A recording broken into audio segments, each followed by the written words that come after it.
think it's a progression. I think it's something that you just naturally come into. It's not something that you do. And that is going from just hunting deer, and growing up in Virginia and then by way of Arkansas and Montana, I didn't grow up where I owned my own ground and I knew where the deer were and things like that. It wasn't until our family moved to Iowa that this even became a possibility, I guess. So when we get to 2015 and the day that I going through trail cameras like everybody else, this deer pops up and my eyes got like this big because he was just so heavy. And I could tell he wasn't full grown. This was, I think, July or August, something like that. But he was big. And you could see he was going to be just a straight 8. And for me, it was like, this is a deer. This is cool. This is the big 8, and his name came from there because every time I would tell Warren and Easton, I got a picture of that big 8. And by Iowa standards, the big 8 is not a giant deer. But for me, coming from where I've come from, hunting a lot of places that don't have deer like this deer was a giant to me. And so that's what I was doing. That's all I could think about, and to make things even better is he was on my property. And that was like the coolest freaking thing. So anyhow, we fast forward into the hunting season and Easton and I'm not really targeting this deer necessarily. I'm trying to hunt other places and things like that. But Easton and I are over there one day. We got the wind right, and Easton's filming for me, and me and him are sitting in a tree. And we had planted a food plot at the time. We had turnips and brassicas, but we also had some sorghum in there, and the deer were just pounding it. And again, never been able to do all this stuff. I was just starting to toy with this stuff, so I didn't know exactly what I was doing when it comes to putting in food plots or understanding the deer really well. I'd hunted for years, bow hunted for years, killed a lot of deer, killed a lot of elk, but this was different. And I'll just remember sitting in that stand. We called it the well stand because on this piece of property, there's an old well. And Easton and I are sitting there, and I look down at the far end, like as far as I can see in the food plot, a couple hundred yards. And I'm like, Easton, there's a pretty good deer. Just walk. Oh my gosh, it's him. And I think Easton knew as soon as I said it's him, who I was talking about. I didn't even say who it was, And so anyhow, he goes through the food plot, doesn't come anywhere near us, and he goes over into this CRP, and he gets over there, and we can't see him, but a fight takes, and it sounded like the Louisville Sluggers. It sounded like Mark McGuire and Barry Bonds and just whacking baseball bats together. And Easton's eyes are as big as mine. We're like, oh my gosh, I can't even imagine who's trying to fight him. So this goes on. Easton gets a little bit of footage of the CRP flying up, but we can't see the deer. This goes on for a few minutes, and then all of a sudden, I see him coming. Here comes the big 8 walking out of there, and obviously he's the winner. And he walks over to this tree, and at the time I'd never heard of anything or never even thought of like a signpost rub. But anyhow, I noticed when he walked over to this one particular tree and just started wearing it out that it had been rubbed on for years. And I was like, this is really freaking cool. Well, he comes out in that food plot. He's still with that doe that he had followed into the food plot. And he starts chasing her around a little bit. And I'm thinking, man, come on. And it's starting to get dark. It's an evening hunt that we're in. And I was like, he's got to work his way down here. Well, then, lo and behold, a little bit later, out comes another buck. I'm going to guess it's the one. It was only like 130, 140-inch deer compared to the big 8. I wouldn't even thought this deer would even attempt it, but he did, obviously, and he snapped one of his tines off. So we're figuring that that's the deer that he had been fighting with, and he lost. And so anyhow, they get out in my sorghum, and they're farting around there, and I'm like, come on. And so I made a couple grunts, and I'm really leery about grunting and rattling that deer unless the wind is absolutely perfect. And we had kind of a quartering wind. We didn't have it dead in our face. It was more blowing like this, and he was over here. And so as he came, and he did, and I couldn't, I'm like, oh my gosh, he's coming. And I think Easton and I both were about to fall out of the tree. I got a little bit nervous when I saw him starting to do what they typically do and swing around us. Sure enough, he gets to probably 60 yards, something like that, and we don't get a shot. And so then I couldn't tell whether he winded us a little bit or not because he never ran off or anything, and it just got dark. So we waited, gave him plenty of time, and we slipped out of there. But you get that sinking feeling, you know, that, oh my gosh, did I blow this whole thing? Did I run him off at just that one time, that one encounter?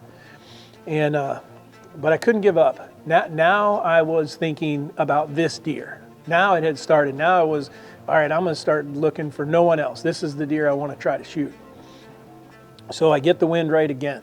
And this time I've got to film myself. And this time, and typically if I'm going to film myself, a lot of times I'll go to a ground blind because it's just much easier for me to do that. So anyhow, I come back over and I've got a ground blind that I had set up in that food plot, and it'd been there, so they were plenty used to it, no worries. So I come over, I climb in the food plot, wind is perfect. I'm like, this could be it, you know, and sit down in that blind. And I remember I started doing an interview and there was already deer showing up and deer walking around. And particular buck that I'm after, only seen him one time. It was in this food plot. That was before the rut. But I mentioned earlier I planted sorghum, and the sorghum grew better than I thought it was going to, and it was probably 4 feet tall. And I'm sitting there at ground level and I'm looking toward the food plot, and all of a sudden all I can see is tips of antlers coming. And I was like, dang, that looks like it could be a pretty good deer. And he clears the sorghum and I'm like, you gotta be kidding me, it's him. It's freaking him. And I mean, like, we got lots of daylight left and he is coming. And I'm like, I can't believe I got all this right and I'm gonna get this all done. And so, but at the same time, I had made a pact with myself, I guess. And that is, one thing you're gonna notice about us is we don't shoot very far. By bow hunter standards today, I just don't. I'll shoot my bow 100 yards. I'll go out and shoot an arrow, but I'd never shoot an animal that far. Won't even attempt it. On whitetail deer, 40 and under is kind of my thing. And honestly, most of my shots are usually under 20 yards. And he was coming though. I was like, he's going to be under 40, which is going to be awesome. And the deer gets to within 42 yards. And I don't know how long he was at 42 yards. It seemed like he was there for 25, 30 minutes. He was probably there actually for 5 or 10. And he messed around and he messed around, and he just never would come 2 or 3 more yards. And I'm sure you guys are probably going, well, it's 2 yards, hold that pin a little bit high. And you know, you can, I guess, you could do that, but when is it, how far does it have to be before then you wouldn't do that? And so I just had made the decision myself that this is what it's got to be. It's got to be 40 and under or I can't shoot. And so I walked out of that, not just that day, that year, that season, because that was the last time I saw him. And I kept, you know, and don't get me wrong, I went home and I shot my bow. And I was like, okay, let's just pretend like he's 42 yards and see, you know, if I hit where I was supposed to. And I'm not going to tell you whether I did or not. It doesn't matter, because it didn't matter whether it's just a target. It's just a piece of paper. And but I had to live with that for the rest of the year. You know, that, man, you had a chance and you didn't do it. So then the next part of that whole thing, when you start to hunt a deer like that, or you start to look for deer, you own your own ground, or you have a piece of property you can go back to year after year. Did he make it? Because it's not like I got pictures of him all the time. I had no idea whether he made it through the winter. I don't know whether he made it through shotgun season, nothing. And it's not until August of next year, and boom, there he is again. And he shows up and I'm like, he made it. And not only did he make it though, but he's actually got a couple extra points. He's now not he's not an 8 anymore. He's actually an 11 if you were to look at all the points.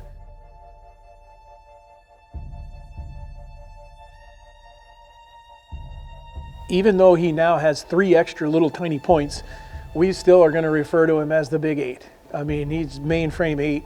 He just threw these 3 kickers on there. And so anyhow, it didn't matter. The big 8 was the big 8, and that's what he was going to be. And so now I'm like, okay, this is, you know, he's the one. He's the one that I got to be after. He's the one I got to watch for. Well, the problem was I couldn't get the wind right and I had reconfigured the food plot a little bit even just for this deer, and then moved the blind to a different location because I thought that this would be a better spot to be able to try to ambush him from, where he wouldn't end up holding up at 42, 45 yards.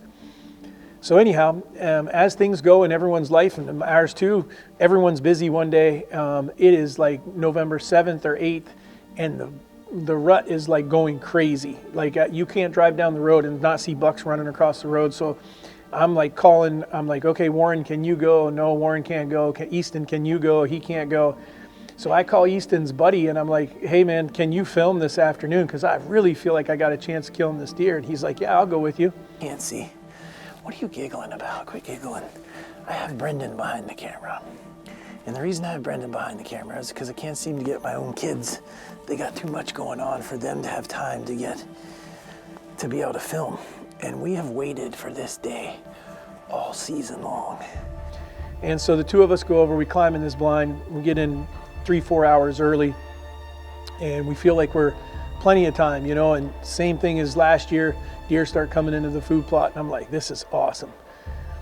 But no big 8, you know, and so we sit there for a while. Now it's starting to, you know, it's getting close to dark. And the way the food plot's configured, we can see up on this hill where there's a bunch of timber, and all of a sudden I look up there and I see, and he's got this rack that just sticks up. I mean, the way he sits off of his head, you know it's him. And so anyhow, I look up and I'm like, Brendan, it's him, man. It's him. And he's like, what are you gonna do? Because he was just going by. He wasn't coming to the food plot at all. And you know, he's like, are you gonna rattle? And I'm like, no, not yet. And he says, what do you mean? And I said, well, the best thing I think I can do is let him get out of sight, because he can look down in this food plot, and if I rattle from here, I felt like he was just gonna stand on that hill, look down in the food plot, not see us, or not see a deer or 2 deer fighting, and pick out what's going on. So it was really, really hard, but I let him walk out of sight. He walks out of sight, I can't see him anymore, and I get the antlers together. One thing that I love about when I'm in a ground blind is I can make some more realistic sounds, like pounding the antlers on the ground and stuff. And so that's what I did, and fortunately I got a cameraman. Brendan's sitting there, he can watch for me in case he was to show up real fast. And I'm rattling and everything, I give him what, I'm like, okay dude, he should have been able to hear that. I no sooner set the antlers down, and I look on the edge of the food plot, and I'm like, here he comes, Brendan. And he comes walking out in the food plot, but he comes from my right, and that's a hard, like the blind is open this way, I'm designed to shoot this way, anywhere right in here, and he comes out like this and walks up beside us. So he actually gets to like 28 yards or something like that, but I would have to open the blind more to be able to shoot that way, and so it's like, I can't do that. Well, he gets there and he's looking all around for the fight that he heard, and he can't find it. And now he gets a little antsy. I don't know if he just, you know, it's not here, but he turns around. When he turns around and he starts to walk straight back, I'm like, okay, this could work, you know, but if he goes right back where he came from, then my only shot is going to be straight away. And I don't know what made him change his mind, but I guess maybe he couldn't find everything he wanted. Instead of going this way, peeling away to the right, he goes back and then starts to turn to the left. And when he starts to turn to the left, he's now perfectly broadside. And I had already ranged this, and I knew that if he was anywhere in the food plot, he's under 40 yards. And so I'm guessing him this time at like 34, 35, something like that, because there's no time to range him. But I know he's on full alert, so I aim low and keep my pin down, you know, like right on his heart. I'm splitting my 30 and 40 yard pin right on his heart. And when I let that arrow go and that knock lit up, I just remember watching, I mean, he ducked. Well, he couldn't duck far enough. And I saw that arrow go right behind the shoulder, but a little bit back and a little high. And I thought, I feel like I'm still dead lungs, you know, and watched him run up the hill that we had seen him cross, and then you see him tip over. And I just can't explain the feeling of finally killing your first deer that you were, like a deer you knew and that you were after. It was something that was incredible for me. It was absolutely off the chart. This is something, especially because, like I said, I didn't grow up where this kind of thing happens. It never happened to me. Spent 30 years thinking about it, and for that to finally happen, and for it to be a deer of this caliber. Now again, by Iowa standards, you know, he's not a Boone and Crockett kind of deer, but he's in the 160s, and it didn't matter to me. Points, score, nothing. I mean, it was the big 8. And I had gotten to play that chess game with him, And finally I had one and killed a super mature deer. He ended up being 7 years old when we had him aged, and he's just a really, really cool deer. And I'm super fortunate that I had the opportunity to not only hunt him, but to shoot him, and to shoot him on my own property. Man, it was, I don't even know what to say. Still to this day, you know, I walk into, I got a few deer mounted like this, and I look at them every day and I'm like, man, how lucky am I? You know, so if you guys are thinking about doing something, you know, you're looking for that piece of ground, you're looking for, you see all these people on TV or on YouTube or wherever you may be watching these hunts, and man, they target a deer and everything. Maybe they've always done it, but I sure as heck haven't. And we're going to show you guys through this series all the mistakes, all the things we've done right, all the things we've done wrong, and how we got to the points where we are, because we don't want anyone to think that we've ever taken it for granted, or that it's been something that that's just come natural, or that's been normal for us. Trust me, most people out there will never even have an opportunity at a deer like this. And I thought I was going to be one of those guys when I was growing up on the East Coast in Virginia. So there you go. Go get you a big one, because someday it may take 30 years, but you might just get one. So if you guys like what you just saw, we want you to, you know, like the video, but at the same time, make sure you subscribe to our YouTube channel. And at the same time, we want to build something that you want, not just what we want to do. Obviously, it's going to be about the outdoors, whether it's hunting, fishing, or whatever, but you want to learn more, or you want more entertainment, or you want more stories, or you've seen something on raised hunting, you want to know the backstory to it, you just got to tell us. And yes, it's us that answers all of our emails, all of our comments and things like that. So shoot us what you're looking for, and we'll see if we can provide it. And one of the things we stand behind is it's great that we get to be better hunters, but if we can help you be a better hunter or fisherman, so that's what we're really intending to do. So great doing this for you guys. We appreciate you following. Thanks everyone who's been watching and commenting, but shoot us your messages, shoot us your questions, and we'll try to see if we can put something together for you.